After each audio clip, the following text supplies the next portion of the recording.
இறைவன் ஆடி போயிட்டான். ஞானிகளாலும் கண்டுகொள்ள முடியாத என்னை மகனே நீ எப்படிப்பா கண்டுகொண்டாயின்னா அந்த ஏழை சொன்னா, இந்த ஊர்ல யாருமே என்ன மனுஷனா பார்க்க மாட்டாங்க ஐயா, என்ன பார்த்தா 100 அடி தள்ளி போயிடுவாங்க.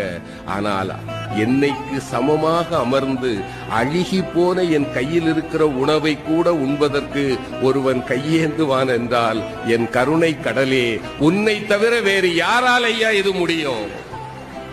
நீ என் முன்னே வந்து அமர்ந்த போதே நான் கண்டுகொண்டேன் நீ யார் என்று.